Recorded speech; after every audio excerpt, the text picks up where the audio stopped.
কবর প্রতিদিন ডাক দিয়ে বলে আনা বাইতুদ দুধ। প্রত্যেকের কবর প্রত্যেককে ডেকে বলে, ও আল্লাহর বান্দা, জানো আমি পোকামাকড়ের ঘর, পোকামাকড়ের ঘর।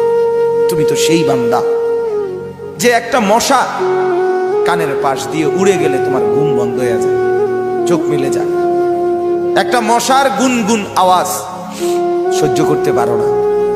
একবার কয়েল, একবার অ্যারোসল, একবার মশারি, এরপরেও তুমি চাও যে একটা মশাও যেন আমার কানের কাছে গুনগুন না করে।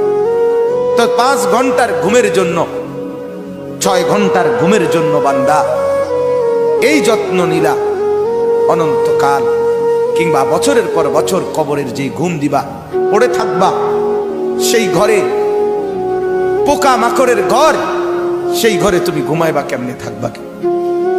আমার বাপ, আমি থাকবো কিভাবে?